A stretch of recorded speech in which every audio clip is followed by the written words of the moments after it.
Chapter 1, How Experience Creates Meaning. Walter Maxwell was a ninth-grade student at Fireheart Academy, a private institution on the coast of the United Republic of Stars in California. It was an enormous school. He was lucky enough to get in after winning the lottery, that is, his mom won the lottery and was able to move him to the big school. Ah! We won. We won, he remembered his mom screaming one night. They were kinda poor up to that point, but now he lived in a pretty big house with a nice pool, nice backyard, hot tub, 2 stories, it was neat. His heart broke when one day his family was in a terrible car crash. His parents and siblings were all killed by a drunk driver. He loved them a lot, and missed them every day. He lived with his uncle Mike and he loved Mike a lot. He was a relatable, nice, swell, and polite man. Mike was unmarried, but he never really wanted to get married. He worked at an office job selling insurance. I miss your mom every day, Walt. She was a really sweet lady. Sometimes I wonder if someone was after them, after the money. Fuck drink driving man. Fuck. Sorry. How cruel this world is, Walt. If I teach you anything, let it be the fact that family's everything. We know she's in heaven now, happier. Walt had 2 older brothers, Max and Adam. They all passed away, and the funeral was held for all of them. That was 5 months ago now. He was 3 months into the school year, November. They passed away at the end of June. Sometimes Walt cried. He loved them a lot. He felt like they were really nice. They tried their best. He held no ill will against them, but he knew he needed to be fucking strong to get through a life with no parents and no siblings. Every day Walt would wake up at 7 a.m., shower, brush his teeth, put his uniform on, eat breakfast with Uncle Mike, and get ready for school. Sometimes he liked to play video games in the morning, scroll his phone, watch YouTube, Netflix, etc. Hey Walt. Mike was saying as we was dropping him off in front of the huge academy. They lived at a beach town, Snow Isle. It was called this because even though the summers blazed, this world was strange because it snowed often in the colder seasons, even though naturally it didn't make that much sense. I packed a sandwich, chips, cookies, carrots, Sprite, an apple, an orange, and another sandwich in case one wasn't enough. I love you, kiddo. Do good like you always do. Love you, and I'll see you at home. Uncle Mike told Walt. They smiled at each other, shook hands, and Mike drove to work. Walt had some close friends, Jace, Nick, Steve, John. He also had some women he loved, Stacy, Alexis, Melissa, Miranda. The school was inspired by Japanese fashion, so the students wore uniforms like those of Japan. The school was 10 stories high. Walt had class on the 4th floor, history. Yes, class. Unfortunately the Republic endorsed, approved of, oversaw, and purposefully moved millions of slaves into the nation to cultivate mainly cotton.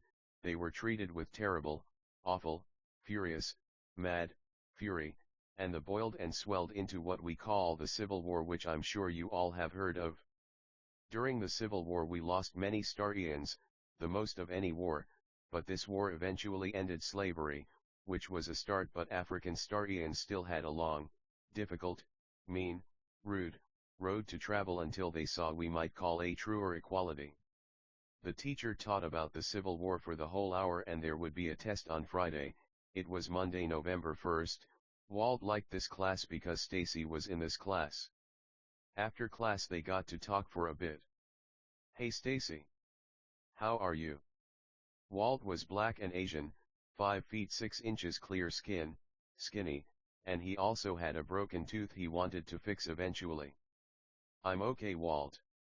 That's so sad about slavery. I know you especially, 'cause you're black, are really impacted. As a white woman I'm here to say those human beings were deplorable and you're way better than them, Walt. It's so heartbreaking. Everyone should be treated equally. I never would have done that, she said. Walt believed her. Thanks, Stace. Yeah, I think it's really heartbreaking how they were treated. They really didn't deserve any of that, and now relations are still strained between blacks and white because of it. I feel the philosopher Paul Freire was right when he said when we stop getting oppressed, we don't in turn oppress the oppressor. I totally agree. Revenge isn't the way.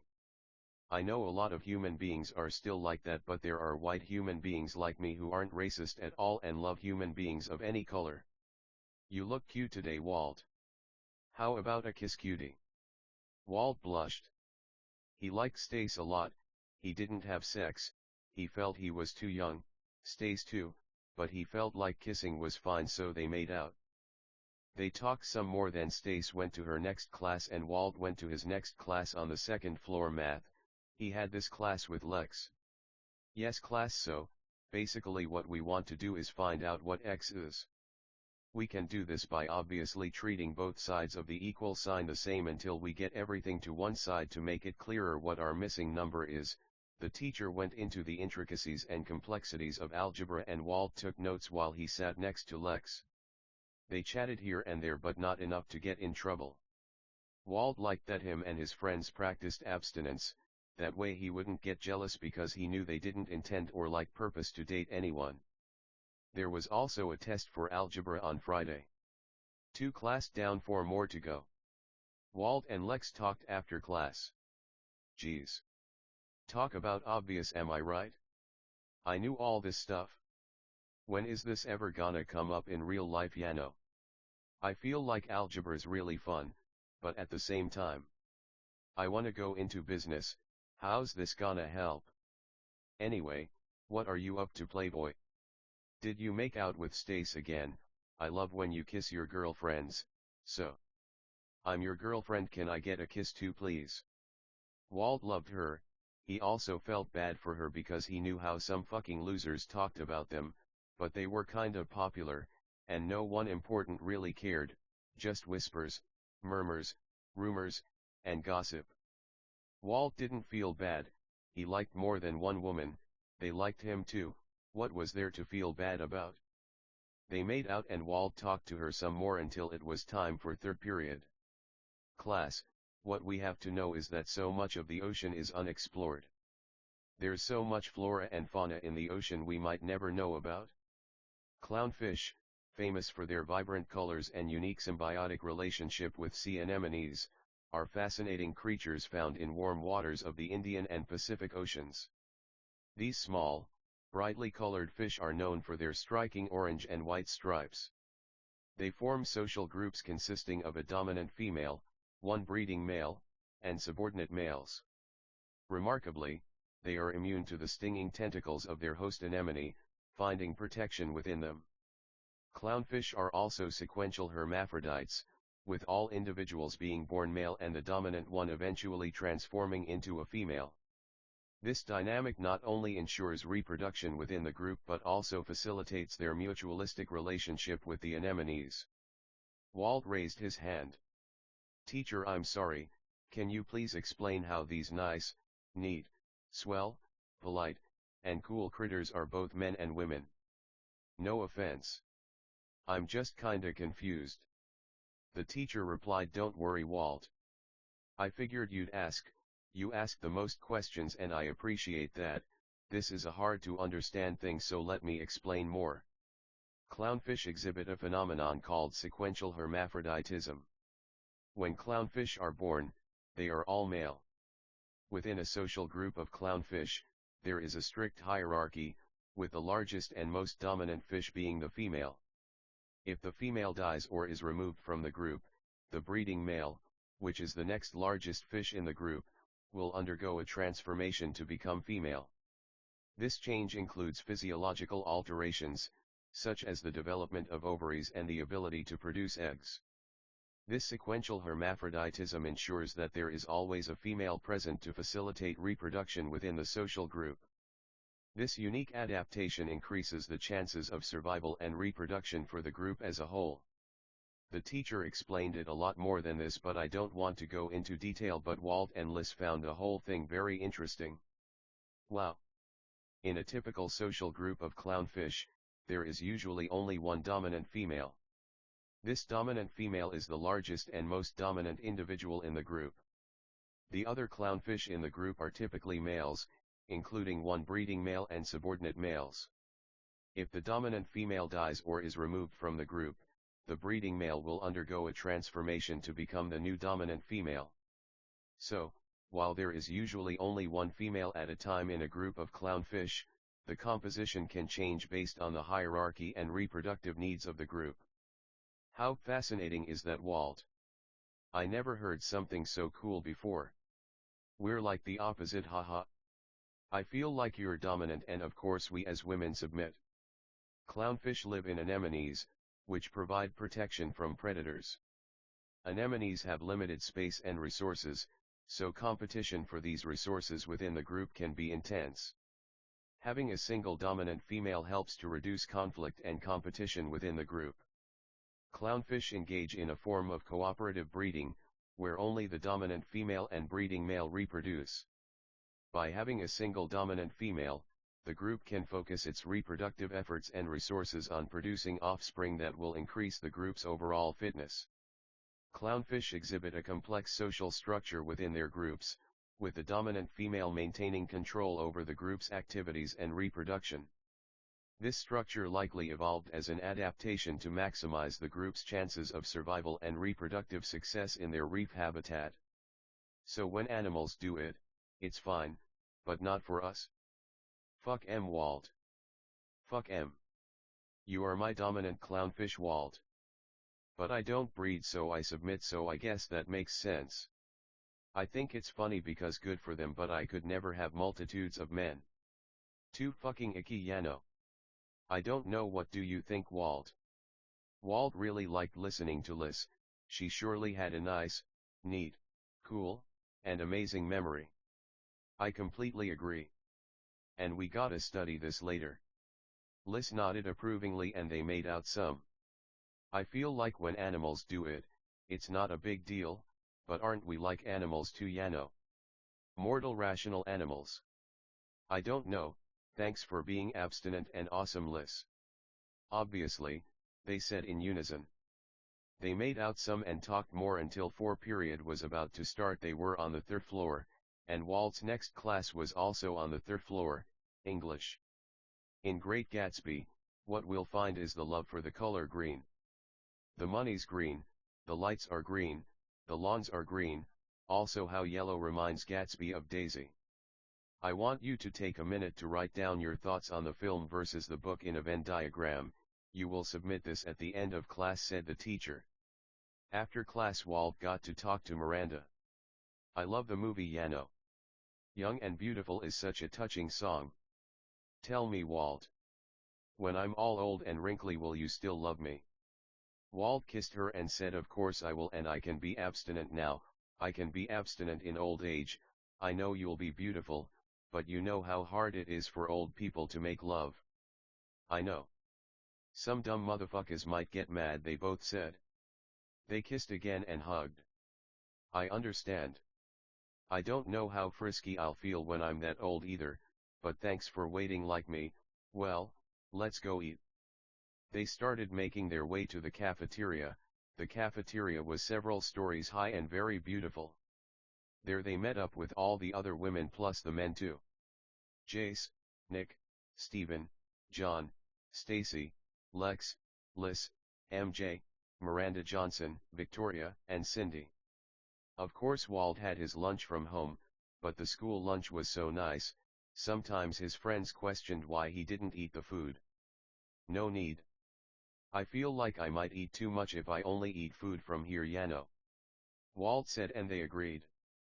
Nice game of MW3 last night, boys. Fuck a OP, man, that game's pretty nice. I don't get all the hate. John said, and they agreed. I wanna play COD, Walt, Stace said, and everyone said doi. Doi. It's 6 players and Uncle Mike loves COD, and everyone laughed. Why don't we play Fortnite tonight? I know you like streaming it. I love watching your streams, Stace, they're really nice, neat, swell, polite, and really entertaining. Stace said, "Aw. Thank you, Walt. That means a lot coming from you, and thanks for watching my streams, guys." They all streamed, in fact, there was nothing else to do. Fuck school, man, what's the point of this stuff, Yano? Fucking. I'd rather sleep all day than do this dumb ass shit. Jay said, and everyone agreed. So Vic, how was that EDM festival? Walt asked. Aw, thanks for asking. It was really fun.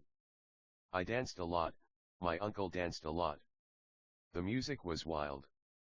The effects were so cool. It was a great experience. I wish you had been there, and everyone agreed.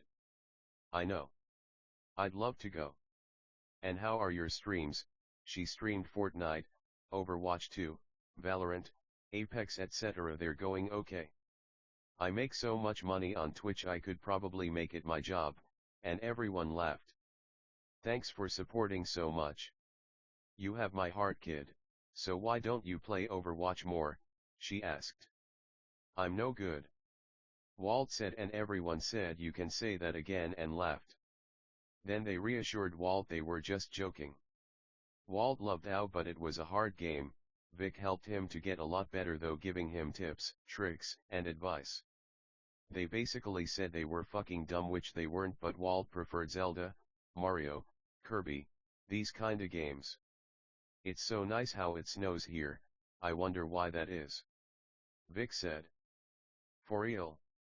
I love it, it's nice so we don't have to leave to see snow, you can snowboard, it's nice for pictures, and it's a really beautiful thing. I guess there are some things science can't explain. Stace said, and everyone agreed. When they were done eating, everyone decided to study and do homework. They helped each other out and they made sure to always get their grades done early so they didn't stress about them later. Eventually, after a lot of laughter, smiles, hugs, kisses, jokes, video game talk, anime talk, weather talk, life talk, and talk, our heroes got ready for 5th period. Walt had music on the 10th floor with Vic.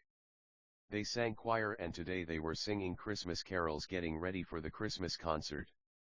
The teacher was kinda strict so they couldn't talk too much, but he always sat next to his girlfriends in all his classes. He met them in high school, just like he met his brothers. They were so rich and happy, life was good. You sound so nice when you sing. I think my favorite thing in the world is your singing. If I never heard you sing again, I don't think I'd be happy ever again. Thanks for complimenting my voice. Sometimes dumb motherfuckers give me a hard time about it, but I love my voice 'cause you love my voice. My parents gave me this voice, Yano. And. Sorry about your family, Walt. They kissed. Vic motioned for Walt to talk, but he said it was okay. I mean, I'd be so fucking depressed if I lost my whole family. Your family's your whole world, Yano. I love you. I'm so glad I met you. They kissed some more. It's okay, Vic, we know. They're in heaven, they said together. And of course they're, Walt said. Happier, they both said. I miss and pray for them a lot. I know they're the same way. I know Uncle Mike is still kinda depressed about it, but thanks to you guys you helped cheer me and him up a lot. Walt said. They kissed a lot and Vic said. I love you, you. She seemed frustrated. You guys are so rich, if I might ask my love, respectfully, why didn't you guys buy a bigger house? Vic asked respectfully. Well, save money, they both said. I figured. Vic started. She wanted to apologize, but Walt assured her she was fine. They made out, hugged, and talked some more. Then they headed to 6th period. Walt's 6th period was PE. He changed his dress shoes to tennis shoes and changed his outfit from his black coat and slacks to basketball shorts and a white t-shirt. He had PE with Cindy. They were running a mile today. They ran the mile every Monday. It was okay for Walt, he was fairly fit. He had about a 7-minute miles while Cindy ran around an 8-minute mile. Nice job, Walt. I wish I was that fast. You look so handsome. Why don't we hang out at my place after school? We can race the go-karts. Walt did love CIN and he also loved go-karts. Sure. Listen, why don't we invite everyone? Why not? CIN said. I want to cook you something really tasty. What are you in the mood for? Cin asked him lovingly. Walt started. How about fried chicken legs, and rice? Walt said happily and lovingly. They kissed. You got it, cutie. They were both sweating a lot. They had to kiss when the teacher wasn't looking or they'd get in trouble, though usually kissing was okay outside classes. They played basketball until school was over, then showered. Everyone met up at the end of the day 3 p.m. and Cin's butler picked everyone up in a Mercedes Sprinter and took them to her mansion. Chapter 2, How the Heart and Brain Are Linked Together. They raced karts, and Walt was able to try Cin's cooking and really enjoyed it. This tastes really good, Cin. Where'd you learn to cook like this? I could never make something this tasty. Walt said. I learned from my mom. She loves cooking for my dad, she says it's her favorite thing. I'm glad you like it. I could cook for you every day if you wanted. Cin said, and Walt appreciated the offer. Everyone enjoyed the cooking a lot, but the women were jealous of Cin. They went on the trampoline indoors, a huge trampoline park that is they swam in an indoor heated pool, and played video games. At sunset everyone was going home, the women hugged and everyone was saying bye. Cin asked Walt to stay, but the other women insisted he go home so he could get rest for the next day. Her mansion was huge, everything was like anime, it was a calm, cold day. The beach was near, but Walt felt warm. The women secretly hated practicing abstinence, but Walt felt it was important, especially because they were so young. Look guys. Nick started. There's no need to get jealous, Walt likes all you guys, next time we'll just go to Lace's house and we'll cycle. No need to worry, we can all tell you guys are obviously being dumb, lay bygones be bygones, we had a fucking nice time, no need to bicker, Yano. No fucking offense, just sayin'. Nick said, and Steve agreed. Steve said, guys. Fucking we're rich, we're young, we're happy, just be fucking grateful for your health. There's no point arguing when we're all friends. Walt likes you guys, right Walt? And Walt agreed. There you go. Don't get your panties in a bunch if it's about sex, wait till after high school, I'm sure you'll be fine, fucking calm down, you're fine, sorry you're fucking fine, it's all love anyway, am I right? Steve said, and they all agreed. Jay said go-karts was real fun, Cin, we gotta do this more often. Anyway Walt, what do you think, what do you wanna do? My advice is you guys all hang out here until it's late, then Walt you go home for your own sake so no rumors start that we're little perverts roaching it up or what the fuck ever. Your trampoline park's awesome, better than mine. Your staff's all really nice. And the pool was nicer than mine too, right Walt? That's right Jace. All the men left and so Walt was left alone with his girlfriends in Cin's huge mansion. They all cuddled and made out on Cin's bed and Walt had to explain the importance of abstinence. Think of it like this, like Jay said, our reputations will be slandered. I know we don't go to a Christian school, but most of the students are Christian, multitudes look up to us for guidance and wisdom, we don't want to fail them. Besides, I feel like you guys get jealous and there's no way that could be a nice thing for anyone, am I right? And they all agreed. They hung out for a few more hours until it was dark, then they all got picked up by their guardians and went home. Cin was happy but she missed Walt, then she started studying for her classes. The next day Walt went to his classes like usual. He learned about Lincoln's bravery, the alphabet in math, schools of tropical fish in deep cold lit water, metaphors, Christmas carols, and dodgeball. At lunch Walt decided to be by himself, he just felt like it'd be nice for him. He still had love for his friends. But time alone helped him to think about what he wanted to do with his life. Everyone else here was here because their parents were successful businessmen or like women, but Walt was here because he won the lottery. He felt he should go to college even though he was already rich, but he wasn't sure. He was already set. Uncle Mike didn't care either way. He was in high school, because he had to be.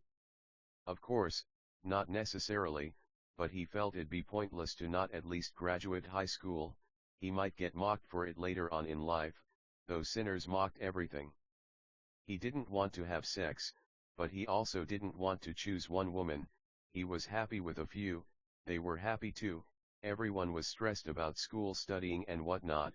Walt took a cruise control, autopilot, steady, relaxed, peaceful, neat, nice, swell, cool, polite, tranquil, serendipitous approach to life. He didn't have time to stress, he was too busy daydreaming and sleeping, as a metaphor like his English teacher would say. He learned how devastating the war was for the South and how much the South was destroyed, and he lamented the passing of the great president who won that war. He enjoyed math, though it wasn't his strong suit, but algebra was a fun class and wasn't too hard. He liked the teacher and he had friends in that class. He liked to goof around a lot and he was sure he'd pass the test. He loved fauna and flora, so biology always caught his eye. He saw a lot of beauty in human beings, sure, but how many human beings, or like multitudes, saw beauty in things that weren't human beings? Probably not a lot, he ventured to guess. He loved Gatsby's phrase "old sport," and he liked the excitement, the riches, the glamour, the lights, the classic vibe, the romanticism, the historicity, the drinking, the dancing, the swing, the singing, the flapper girls, the madness of the roaring 20s. He loved singing with Vic and he enjoyed Christmas, though he didn't go to church. He liked church as a concept. Here's what happened during PE. Lots of screaming kids in a gym. Cute women, silly men, beings hit by dodgeballs. I bet you can't. Cin started saying, but was cut off by getting hit. She walked away sadly and called Walt mean for that one. She did eventually get him back. The games were intense. Look alive, these are some things heard during the game. Ah. No, in a funny sad voice. Why can't I do anything right? Lucky shot. Hit your target. Lucky catch. Just pretend I'm one of your girlfriends, I'm sure it won't hurt as much. You throw like a girl. Walt built up a sweat during PE and loved the snow. After he showered, he just stood there in the courtyard blowing his warm breath in the frosty air to see the frost and the fog. Everything looked like anime. Kids were walking around, talking on phones, chatting, looking at their phones, playing portable video games, kissing, by the fountains, on benches. Walt almost cried. It reminded him of his Dark Academy series. It seemed it came to fruition. In a way, this was the way he envisioned it. He was finally smart enough to paint it the way he'd like. Walt almost cried, but he didn't. Everything was anime. He looked up at the sky as it came in and out of focus. The gray clouds. It might storm. It was snowing. It was implied, but it was snowing. Fucking. He loved snow. Walt loved snow and he loved sun. He didn't know which was nicer sometimes. He felt conflicted sometimes. It was hard telling the truth. But truth was, he preferred snow to sun, dark to light. That's why he liked Vic. She was like that too. Hey Walt. Vic said. Whatcha thinking about, silly? Isn't this place so beautiful? I swear I could live here. What a beautiful school. Whoever designed this school was a genius. It truly is the best school in the world. I was just thinking about you, funnily enough. I appreciated how you liked gothic stuff. Vic reminded Walt or Donald of Marley, a nice streamer, but she was actually based on a personal friend of his. Boy who doesn't black is a personality trait. I love Marley. She reminds me a lot of myself, goth, Overwatch, EDM, but she doesn't play Fortnite, Apex, Valorant, Rocket League, and stuff, plus she's way more popular. But she's still a really nice woman. Motherfuckers don't know shit, Yano. They fucking say I'm copying her. She's awesome and I'm awesome. I'm my own person. Fucking human beings are fucking allowed to be similar, Yano. He did know. This school is hundreds of years old. Built in 1808 by a man with a vision. Louis Berganapolis, a man who struck oil and only grew richer during the gold rush. This really is the best state. California. Or sometimes called California. I love it here, I wouldn't ever really wanna leave the state, ya know. Walt told Vic. No, I agree. I love this state a lot. I love New York, Florida, Marley. I feel like motherfuckers will always compare me, she's great but I'm not her, ya know. He knew. Thanks, Vic. You are so awesome. You know we should start a club. Ah! Vic screamed in excitement. What kinda club were you thinking? How about Fortnite? Apex? Vic suggested, and Walt appreciated it. They found it strange how these clubs didn't already exist and discussed that. How about a philosophy/cooking club? He didn't want Vic to think her ideas were totally ignored, but he wanted some local multiplayer games, but he didn't want to hurt their feelings if they weren't too good at them. I like the sound of that. Now you'll have to try my chicken and rice. Agree to disagree. Her chicken and rice was to die for. But mine has more love put in it, ya know. Anyway, I like Cin a lot. I just wish she wouldn't try to make me so jealous, ya know. She knows I like you most. As long as we all know we all like you, but we all simultaneously know I like you most, we'd get along a lot more. But I know they're friends, what can I say? Abstinence is the right call. It definitely makes me a lot less jealous, and for that I'm glad. Snow surely is beautiful. You're my brown snow, Walt.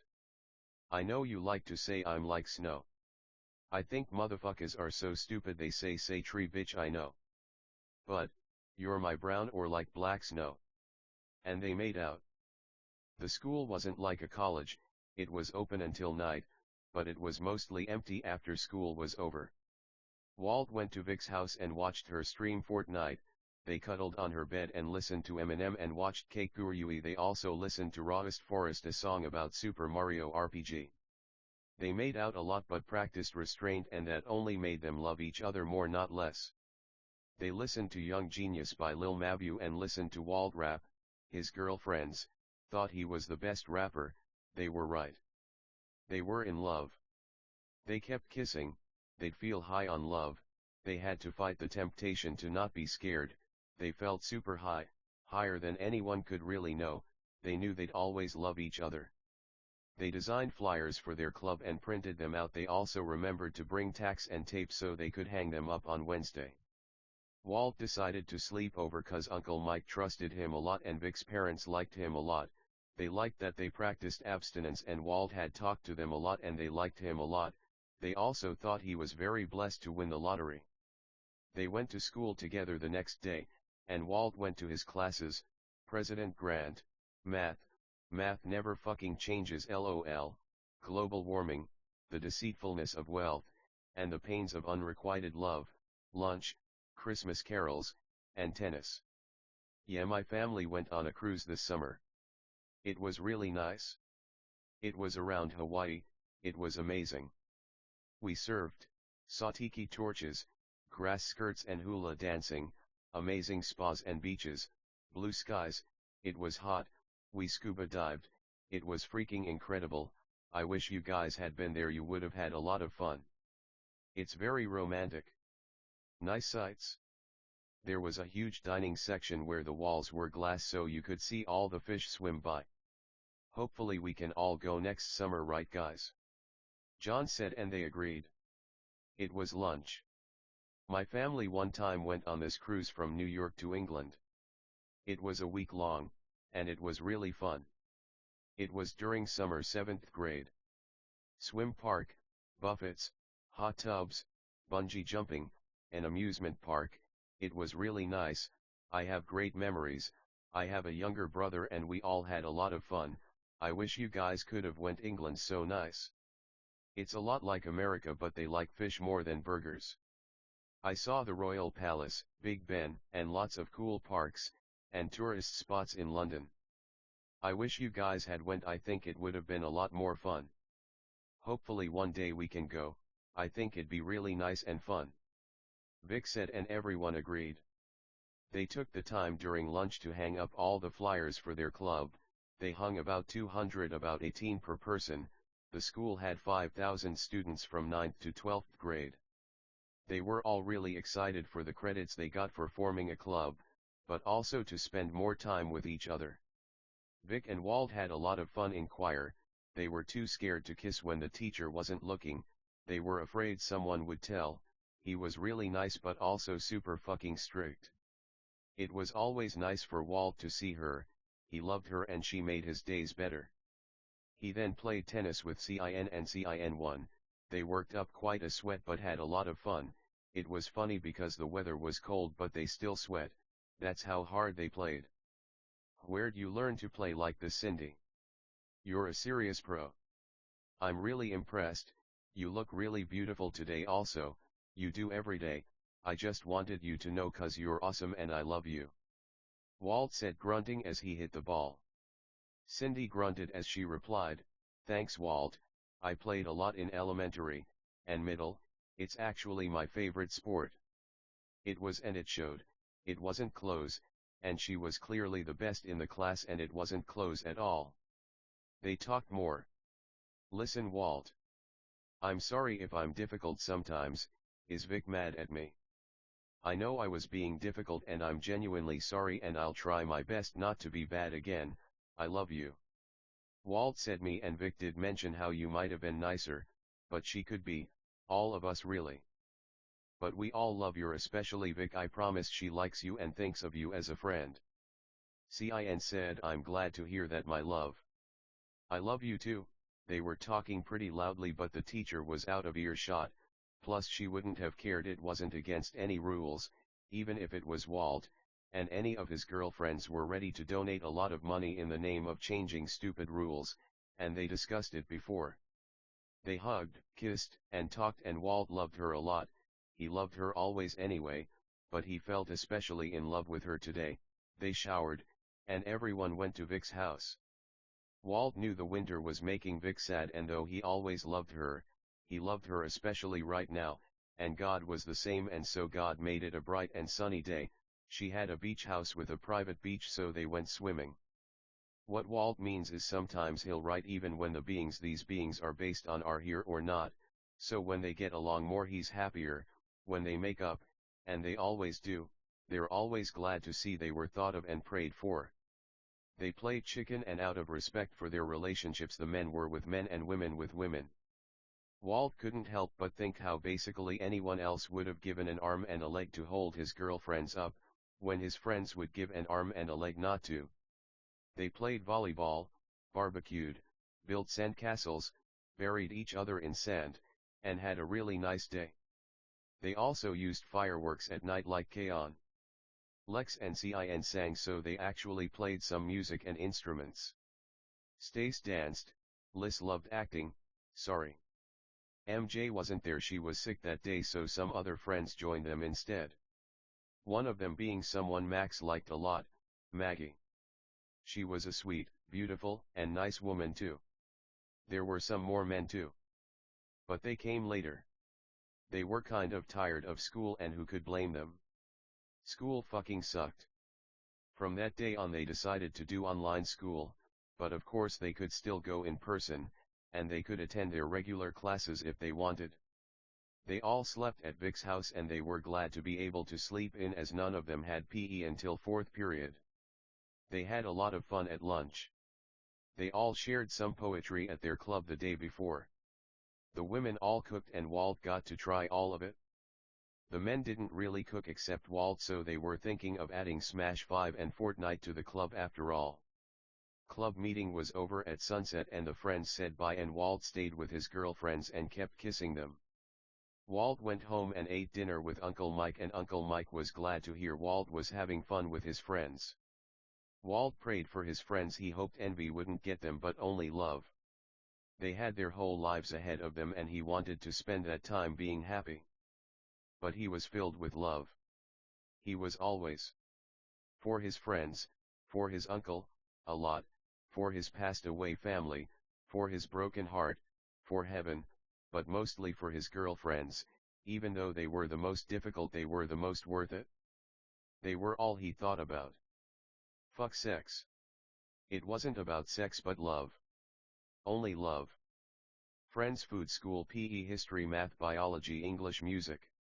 A big beautiful school, classmates. Teachers. Love. It was a brand new world. He saw only friends. He saw only light. Smiles. And light. Then white. Only white. Chapter 3, How Empathy Makes Hope. Listen, Walt. You gotta get better at search and destroy. I love you, kid, but when we lose it feels like it was winnable, ya know. Anya, more importantly, good job in school, kid. Listen, Walt, if you don't want to go to college, I'd understand selling insurance becomes less and less appealing by the day. I feel like you should start eating the school food. I know we love saving money, but we have so much, ya know. What harm could happen? Uncle Mike told Walt this in the morning in the house and dropped him off at Fireheart Academy at 7:30 a.m. They said their kind byes and smiled at each other, and Uncle Mike drove away. It was Friday. Walt decided to take his tests in person. He passed them all. He went to school Thursday to do PE and his club, and that was it. Walt and his friends had fun at lunch, and for PE they were allowed to do what they wanted like every Friday, so he played basketball with his girlfriend Cin and some of his friends. Walt loved how huge the library was. It was multitudes of stories and had probably every book ever, it felt like. He liked studying for school, but he also just liked learning generally, so he checked out a book on cooking so that he could make some better meals for club. When air blows, it blows us hard, it hits us like stars. And when those stars drown, they sink with such velocity that no one can stop them. When all's gone, and we start over, and the real win and the fakes lose, we're left knowing who we were was the best. To win we must die, to float, we must love friendship, passion, smiles, good memories, reliability, school, money, fame, manners, air, wind, feathers, birds, and the sky. We fall forever in this planet made of sky, but when we hit the water, we become like air. How was that, guys? Everyone clapped. It was custom to snap, and they did that too, but they felt like their friends were too fucking talented for just snaps, though some beings preferred it. There were all our named friends in the club, plus lots of beings were part-time members, because sports, other clubs, and just other things would of course come up. That was Jace. He loved the air. That was a really touching poem. Everyone congratulated him, and the women were cooking as he spoke. They cooked eggplant lasagna and they all tasted really good. Walt was glad he listened to his uncle. Since he ate at school, he could eat light, then at club he could eat more of his girlfriend's cooking. We fight covered in earth, in the caves, surrounded by caves, we ourselves are only clay with souls. We're in the boulders, like rocks on fire raining in an anime world. Metal can't cut diamonds, rocks collide like the Omphalos hypothesis. Our rocks are meteors, like rainbows, like planets on fire. It is when time dies that we come to life. It is when space lives that we pass away, like comets, like rain over an empty anime rainy world. They spark, dazzle, amaze, impress, inspire, and speak to us, they say. Life is as good as you make it, so make it special, my dear friends. Some beings clapped like the main friends and some snapped, but everyone thought it was really good and nice. Vic shared a poem. She said life is a video game. We aim, we click, we fire. Life is black, but that's what makes it beautiful. Sometimes envy eats at us like snakes, like lizards, like dragons, but we must be like damsel and not slay the dragon but save her, or sometimes we're like King Arthur and we do slay the beast that haunts us. We intend or like purpose to not be close-minded, we are in the game. It's all or nothing. Win or lose, promise to play with me forever, Walt.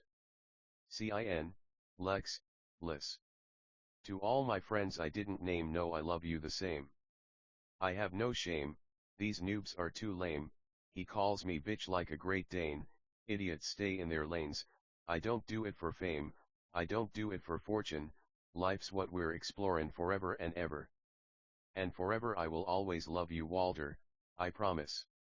That one was really sweet. Beings clapped, snapped, and cheered. Walt almost cried, he was touched, and Vic cried. They kissed in front of everyone. They had a music room that no one used anymore for their club room.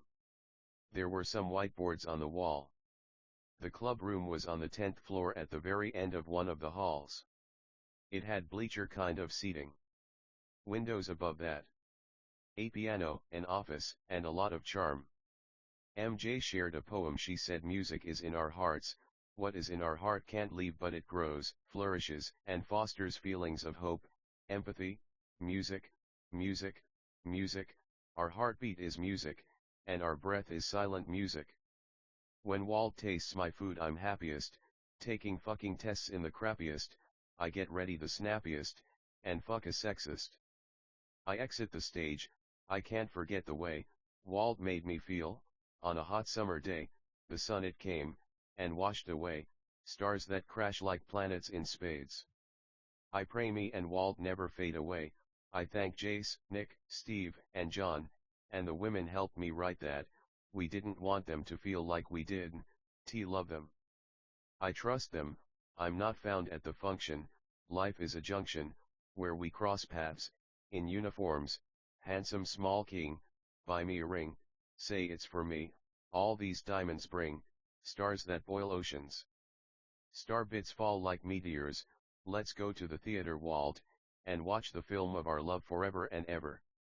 I love you, and only you, like fire drowning in water, boiling until it blows up and covers the screen with black ink until it sparkles, then it's white, then sparkles, then it's just white. Thanks, guy. Ah! She screamed in excitement. Walt was touched and again could have cried. Lots of beings shared poems, so the club meetings were every day. Our main friends are the only ones who went every day, but attendance only had to be 70% for club credit. Club meetings were an hour at least. It was sunset and the last of our nice part-time members were leaving. Nice day, guys. It's so nice hearing some poetry and eating some awesome food. They all hugged and the men left except Walt. He stayed and kissed his girlfriends and they all left until it was just him and Vic. Hey Vic, thanks for the poem. I liked it a lot. I thought it was really romantic, cute, pretty, nice, neat, swell, polite, cool, touching, adventurous, beautiful, amazing, important, historical, hot, and just perfect. Walt said to Vic and he smiled at her. They made out and held each other close. Thanks, handsome. I thought it was pretty easy to write. I love you so much I could write about you forever. I'm so glad I met you, kid. You really are the highlight of my life. You are everything to me, and I'll love you forever. You are so forgiving and understanding. I hope you love me forever too. You are so awesome. Vic said. She shouted it and looked really excited. She closed her eyes, held her head down and stretched her arms behind her while clenching her fist. I am amazed by you. I just know you're the best person I ever met, so don't ever forget that, my love. The camera changed angles while capturing this important moment. She kept smiling in this position with her eyes closed for a few seconds. She started laughing and Walt slowly tilted her head up. He caressed her left cheek with the back of his right hand. She smiled with her teeth. It was a closed smile before, and Walt leaned in quickly and started making out with her. They laughed as they kissed. The scene changed and they were studying in Vic's room. We also saw this kissing scene from the left close up, then from the corner next to the door on the ceiling. Walt and Vic were studying their history homework at Vic's house, and they were also completing all of their assignments for the class, but also all their classes.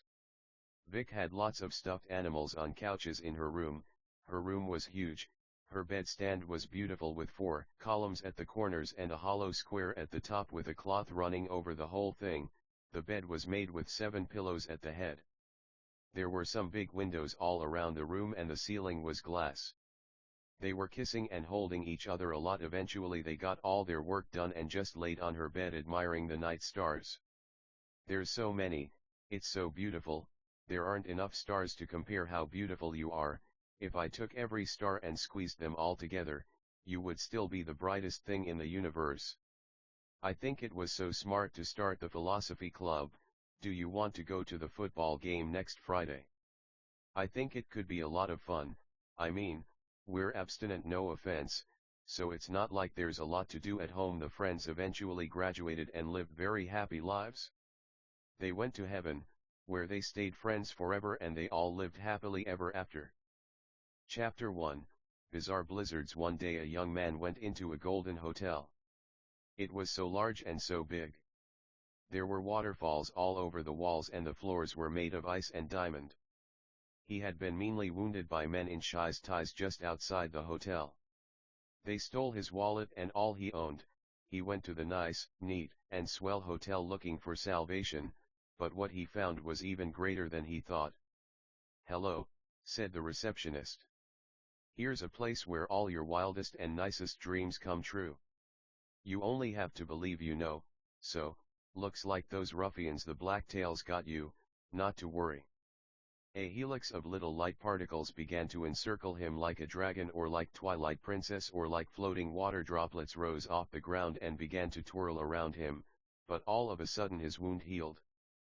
"Thanks, so hey, we just spawned in this world, sorry but, where are we?"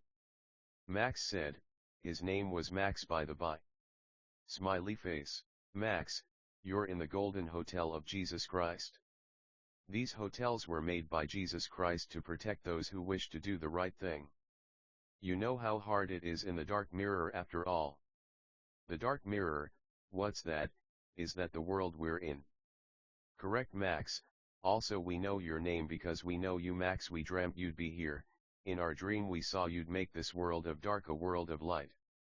We'd be impressed, Max. Who you want to see in a Beijing? He can answer more of your questions than we can." "He's at the top floor." The receptionist Alex began to call Abeju and he answered. "Hello." "Hello Abeju, it's Alex. Max is here." "Perfect. Please send our nice friend up to our room right away.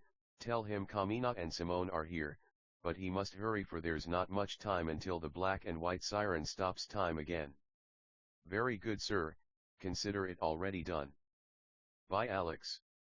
"Goodbye Abeju." "Well, Max," Abeju said, "you can head up to his room. He's in room DS15. He said Kamina and Simone were there. We have no clue who that is, but he said you'd know." "Good luck, little man." "Thanks, Alex." "God bless, man, love you, thanks again." "God bless you too, little hero, dot." Alex smiled warmly at Max. He said this with a soft excitement, like he knew this DB hard, like he knew everything. That man surely had the heart of God. The interior of the hotel was utterly golden, like soft and hard at the same time. It reminded Max of Hunter x Hunter, that one scene where Gon and Killua cut the lights off, or maybe like Grand Budapest Hotel. Max was surely and utterly discombobulated. Kamina and Simone. What like? Gurren Lagann. There wasn't time, surely we need to hurry, he thought to himself. Max was us, by the way, or like, you, or you, or you. Max walked over to the elevator in disbelief. His wounds healed. Memories began to pour into him like an overflowing half-earth. He could conjure floating small ice over his right hand, so he did, or fire, or miasma, or electricity, or bubbles, or crystals, prisms. He walked over to the elevator dressed in a white t-shirt and blue jeans. His appearance was handsome, he looked nice, he had a small but confident stature. He walked over stairs or like obstacles or like hurdles and pressed the elevator button. Eventually the elevator opened and he went to the top floor of the Golden Hotel. The hallway was normal with beautiful and pretty carpet, or like ice or like fire. It changed before his very eyes, or it might have never even happened, to the mean or like rude or like impolite, that is. He skated or like slid or like ice skated, or like he wore a fake mustache, or like walked his dogs, or like petted and kissed his dogs. He knocked on door DS15 and Abeju opened the door. He was an angel. He had large, luxurious, white, feathery wings. Behind him were two little white figures, like the god from FMA. When Max entered the room it stayed the same size, or like got infinitely larger, or like the TARDIS, or like, yeah man, it was fucking crazy. Sorry for cursing, by the way, but we curse so yeah if fucking you don't, cool. Please stay awesome and please read another book. The Bible might be a good option. Hi Abeju, we're Max. They shook hands. So we guess you guys are Kamina and Simone. They became drills, but began to speak. And like we don't curse too much so that's good. Hi Max. Nice to meet ya. Me and Simone here are what you might call talking drills but we like to take a humanoid form so we can have hands. And stuff. Kamina said. Simone added that's right Max. But no need to worry, we're gonna save the dark mirror and for the first time bring light to this damned world. There's many like us talking water, talking fire, talking desks even or like even talking chairs, but all we know is what we are. We're not like men or like angels who know more than us in a way, but in a way we're fucking smarter than the sharpest tool in any fucking shed and that's a fact. He gave a thumbs up and shape-shifted. He continued we can even look just like human beings. But we figured you'd find it kind of funny if we appeared looking like this like God in a way for aren't we all God in a way, when we know one is all and all is one, we become limitless but you maximum. You're special. It's rare for human beings to be nice or like neat so we feel in a way you've been chosen to save mankind and the fate of every alien race. Max was concerned, this was a lot of info to take in. Who were those guys that jumped us? They stole our wallet, phone, headphones, and our jewelry. Fucking sons of damn bitches.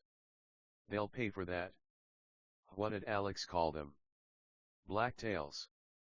They were like giant monsters, but like silhouettes. We just appeared by the old rundown fountain, hardly working, but still pouring out water we guess, but then, those things saw us or like attacked us. We guess Alex couldn't see because the doors of the hotel were opaque. Then they ran away and we limped over to those automatic doors, but then we saw this beautiful lobby. Was there a ceiling? Things are so hard to remember sometimes. Alex, was he one of these alien guys? He looked pretty human, but that technique he used, oh yeah. Why does our memory keep cutting off stuff? We remember we were fighting, we guess blacktails or we might have dreamt it. It's like our memories are all gone. If they were even there to begin with in the first place. Max. Abeja waved his hand in front of Max's face. Earth to Max he said in a funny, almost robotic voice. These guys who jumped you Max, how big were they?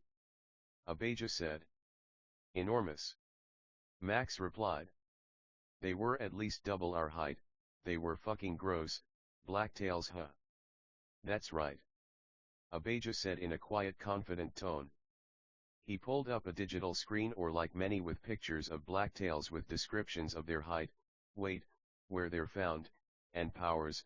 Of course, everything isn't hard enough already we guess. Blacktails can range from nearly microscopic to the size of buildings, or even planets. If we don't stop them they won't just destroy Dark Mirror but all the planets in the universe as well. We know you're a skilled magic user Max. More skilled than anyone whereas we all have our areas of expertise. You seem to be able to conjure anything, but you must hone and sharpen your skills. Blacktails don't play around. There are human colonies all over Dark Mirror.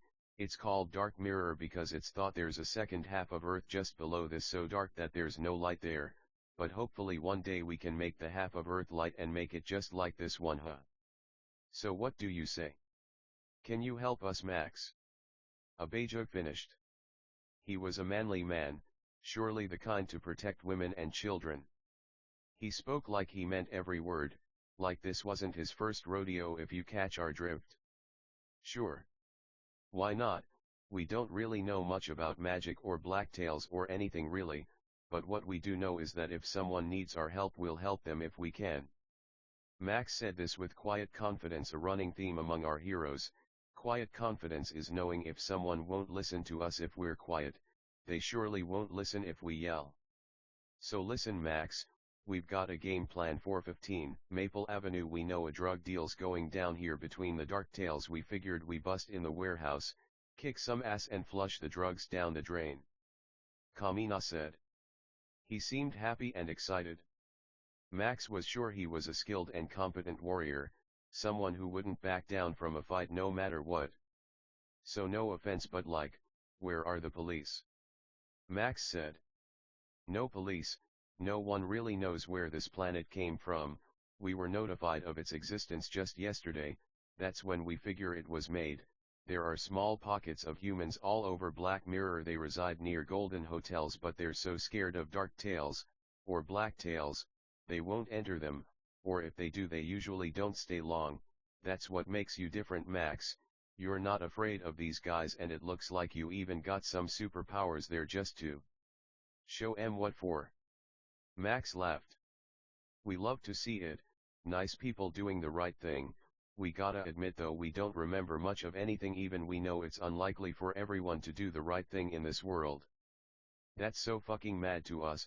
You can be happy and safe, but instead you choose to live poor, fucking depressed because a bunch of fucking monsters tell you to. Could never be us. Max said. He seemed kind of angry, tears began to stream down his face. The other men felt for him. It must have been hard. They came from alien races where it seemed everyone was nice but he was different. Maybe had he been the only man it would have been different, but he wasn't. There were men, and they usually fucking weren't the nicest but sometimes. But we're sure he pitied the women and children too. So when's this supposed to take place? Max said with quiet confidence. We'll be sure to be there no matter what. He raised his arm in the air and made a triumphant fist with it. Don't oppress the poor because they're poor. This Bible verse flashed into Max's head, but he didn't know what the Bible was or anything, but he knew it was true. Well, Max, it's tomorrow night, take our advice, get some fucking shut-eye. Healing doesn't mean you've forgotten the memory of pain. Take a shower. Eat something. You'll need your energy, kid. God bless you, man, you're a good kid, Max. Abijah said. He was like an older brother to Max, and he was older. Max was 26, Abijah was 30, Kamina was 30 and Simone was 20. Abijah was a good leader. He had the nice, neat, swell charisma of someone who knew how to handle pressure. Poor Max. For now it seemed he was the least of which, but that didn't mean he wasn't going to be the greatest someday. They all hugged and shared partings. Later, buddy. Love you and don't worry about tomorrow night. We'll have about 15 people there who got you covered. We know you're just getting used to your powers, you might not seem that strong, but your ability to conjure anything is an invaluable asset. Abijah was very bubbly and upbeat when he said this, but then he began to cry, got really quiet and serious and hugged Max really hard. He said, listen, we love you, you're the greatest, don't let anyone tell you otherwise. He emphasized the word anyone in a way that's hard to describe on paper, but you'd know it if you heard it. He smiled and wiped his tears. His hands were on Max's shoulders, his arms were fully extended, and he smiled in Max's face. Max was only 5 feet 6 inches, Abijah was 5'10" with a blonde bowl cut. A slim cut, but built, and a lean but muscly figure. Kamina was olive-skinned with black gelled hair and a similar build to Abijah, but Simone was at least 6'1" and really skinny. Max was thin. He loved food and always thought it'd be funny if he had a little bit of a beer gut, but the problem was he just didn't drink. Max smiled back at Abijah. Love you, man. Thanks for those encouraging words. We might not remember who we are, but we know who we're going to be. Someone who loves his friends like you guys. Abijah, Kamina, Simone, and hopefully someone who will flip this mirror into a world of light and happiness where everyone can be accepted for who they are regardless of their race, height, weight, gender, or sexual orientation. That's what we fucking like to hear. Everyone said in unison. Listen, we know when things get hard in this world you wanna. Kamina made a motion of his thumb going across his neck. Let me tell you, man. Life is about your ass handed to you until you memorize what the fuck it looks like. Then kicking other people's asses until they don't have any damn ass left. Love you and God bless. He had a quiet confidence. Max cried. Right, he said and nodded quickly once, his voice broke. We're all counting on you, Max, so don't let us down. If you need anything, remember we're here, but please don't, 'cause I'm kinda tired. He laughed. He was like a chibi anime with a huge sweat drop. Duh. Well, love you guys, see you later. Max smiled with his tongue out and a peace sign. His eyes were completely closed, then he vanished. Well guys, let's hope for the best, huh? The remaining members of team all said. They were chibi or vanished or slept or played video games or trained outside. Remember, like Ellen White said, guys, it's open-ended for a reason. God made another floor on top of Golden Hotel for Max. There was no elevator to it or no other way to it but just teleporting in or going through a window, but there was a door to the roof. The suite was huge. It had little stairs that boxed the area that lead to a lower floor about a foot down. It had a huge luxurious bed with fine sheets and super soft sheets and blankets with high thread counts. It had a fridge in a wooden wall that blended in seamlessly with lots of food and drinks. It had a personal pool and hot tub with tons of video games and a high-tech desktop with a water-powered build with rainbow lights. There were huge red curtains that elegantly folded into themselves that tied at the middle. The floorboards were polished wood that looked kind of burnt in places. Max was near where a door would be and he walked over to his bed and sat on it. Tomorrow night, huh? We hope we'll be able to help. We can barely produce any puffs of fire or splashes of water. We might just have to watch, or like conjure someone a sandwich or something. Max began to cry. He cried all the time. He turned the TV on and started watching Dragon Ball. He saw how Goku said, "Oh man, it's not like we can fly or anything," he cried. Goku, he thought humorously and a little disheartedly, how far you came, friend. You can do anything if you set your mind to it. You were flying in DBZ, so we just have to be patient and take our time with stuff. We're like you, Goku, we don't feel so strong now, but one day we will. Max chose Dragon Ball because it had the scene in the beginning of the first episode. Contradictions contradict, friends. How does Max know Dragon Ball if he doesn't have any memories? They might flash into his head like lightnings at night's fall, or like tears, or like fucking shooting stars, or like apples off trees. Wind by Naruto is a good song. It teaches us the value of pain, friendship, adventure, and fighting. Listen to it if you get the chance. Max had ice cigarettes. They were literally just sticks of ice, but with magic he could inhale, and ice dust and particles that glowed and glittered would fill his lungs to calm him down. Oh kids, he thought. He loved to smoke, but the cigarettes had fake smoke, but his kids didn't know what he meant, so to break it down or fucking demonstrate or like condescend even, he made these cigarettes. Fire cigarettes were sticks of fire that produced fire sparks and glitter, or even threw flames that were huge. Electricity cigarettes tingled his lungs as the electricity would dance, bounce, jump, and drip on the inside of his iron lungs, or diamond or ruby or emerald or sapphire. He took a toke of his ice cigarette while lying on his back and blew the ice dust up. Where are you now, kids? Max wept. He had memories of raising children. They were a rowdy, rambunctious lot. They were poor orphans he adopted in a place a lot like Dark Mirror, probably more dark than black, 'cause that's a really popular show, but no, God bless, they squatted in an abandoned factory. He actually found them all in a box. They were dogs at first, but he made them people. They were all girls 7. They were poor but taught them to play music, to street perform for food. When Max got magic powers, he moved them to the Arctic because he wanted to live in an igloo, and that's where they lived. Elizabeth, Ashley, Alexandra, Lindsay, Angel, Diana, and Ellen. Max was an orphan too. He was 10 when he adopted them. Him and God helped raise the kids. The kids fought with God a lot like Job's kids, but they were good kids. He loved them, they just had some chips on their shoulders, that's all. Elizabeth liked dogs a lot. She also loved code geass and exercising. She wasn't afraid of anything, and she liked fire the most, so we can also call her Fire. Ashley was tall and loved fashion and modeling. She always had big dreams of being a model and wearing expensive clothes. Nothing wrong with that. She loved water, so we'll call her Water. Alexandra was tall too and blonde. She loved hanging on trees and reading Max's Dark Academy series he'd write on a laptop he got from playing music. She loved fishing and camping too. She liked electricity, so we'll call her Spark. Lindsay was a bookworm. She liked learning about world affairs and was very cautious to avoid doing drugs and alcohol. She never even tasted one of the cigarettes. She liked the forest and fishing and camping too. She loved green light and leaves, so we'll call her Leaves. Angel loved video games. She had a Switch she took with her everywhere she went.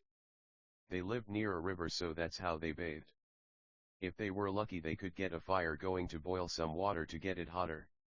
She loved camping too, but usually just sat at the camp playing her video games. She liked ice, so we'll also call her Ice. Diana was tall and loved to sing. She loved Britain and fish and chips, Big Ben, the London Eye and Princess Diana, who is who Max named her after. She loved playing Mario Kart with Angel, and she loved playing as Baby Mario, but Angel usually picked Baby Luigi. Diana loved the idea of royalty and she hoped to go to heaven one day. They did go, but there was an earthquake that knocked Max out of heaven down to the dark mirror. Diana loved light, so we'll call her Light. Last but not least was Ellen. She also loved Mario Kart but preferred Smash Brothers. She loved her igloo and had posters of Justin Bieber all over her walls. Everything was made of ice, but it was the only conceivable place Max could think to go without the bad influence of the world. He also didn't like taxes, so that helped. Ellen conjured little icebergs and Mario characters no bigger than a thumb for Max and her sisters. Max kept them in a glass case in his room. Max was single. He felt like he didn't have time to date with all his children. Ellen loved shadows, so we can call her Ultraviolet, Blacklight, Shadow, Moon, or something like that. Max laid on the bed and looked up at the ceiling about 20 feet above him. He had white sock on, blue jeans, a white t-shirt, and as he took another toke of his ice cigarette he thought about what Kamina said. We're all inanimate objects who kind of came to life. No need to look at the beginning of the book, he said something like that. Maybe Max dreamt it, or the conversation was longer than we thought, who knows, man. Anyway, back to our regularly scheduled programming. Max took another hit of his ice cigarette. As he looked at the snowflakes in front of his face, the background blurred and he focused on the individual snowflakes. Some were spider webs. Some were spirals. Some were dragons or like Ouroboroses, some were horses or like ducks. Kids, we don't know how Maxie ended up here, but we know he'll get home one day. Max didn't like to be called dad like a modern Atticus Finch. He knew God was the only true father. Max picked up a book next to him. The Fault in Our Stars. He loved this book a lot. He read it to his kids. It's a heartbreaking tale about love, tragedy, and the value of strength and living without someone we love. He read the first chapter, noting the excellent vernacular, nice imagery, and interesting characters. The only difference was this was a fake story and that was real life. No, just kidding, we just love John Green. It's hard to know the difference between the real and the fake sometimes. Max began doing push-ups. He had a cross necklace and would blow fire at the fireproof wooden glossy panels. They were already burned anyway. Max could conjure about 20 feet of 3-inch fire. This was true of all his elements. Apparently aliens could conjure planet-sized fireballs. Max had a long way to go if he was going to save the Dark Mirror. But maybe there was a black silhouette half Earth under Earth, like two spoons touching, like these silhouette black tails. He might be able to make this place a utopia, with golden hotels, or like Ponyo, or like water, or like light, or like water, or like light. Kids, what did Maxie always tell ya, huh? Anything's possible with God. Max considered what his friends said. Get some sleep. We got an uphill battle tomorrow night, huh? Sorry guys, we'll have to sleep when the sun's out. Max thought with a quiet smile. His head was tilted down. He smoked his ice cigarette, then disappeared. Max was in a steel-walled gymnasium with glossy wooden panels, skinny, burned. Max was the greatest, but he remembered it all. People in heaven. He didn't remember any talking chains, no offense. He was attacked by blacktails and lost most of his ability to conjure great big firestorms, and instead was left with little fire strands or ropes. Max had a mansion with his kids in heaven. Sure, there wasn't ice, but at least there weren't taxes. He remember being at home one day with his dogs when suddenly there was an earthquake that knocked him off his hammock, or like bed. It's open-ended, His cigarette fell out his mouth and the sky turned blood red and dripped blood like rain. The blacktails started attacking people and Max fought them with a lot of might, but they overpowered him and he fell out of heaven like that old story of Lucifer in the Bible, but the difference was Max was a good man, no angel. So like Mario in Super Mario Galaxy, he fell away and well, we know the rest of the story. He was near a broken fountain with chunks of the outer concrete edge missing that wasn't making too much water when the blacktails came and beat him up. At this point he lost a lot of his memories. Even now his memory wasn't very good, though through no fault of his own. They stole his stuff, his phone, his wallet, his earphones, and left him with a huge wound through his stomach. With unbelievable strength he walked, or like if it's too unrealistic we crawled, or like it's just we're pretty sure we said walked at first, but no worries, it's open-ended for a reason, man. When the blacktails stole Max's stuff, they ran away, so there was the Black Knight Street. The buildings all looked condemned, the wail of sirens slashed at the night sky like portals from Twilight Princess. But there was this enormous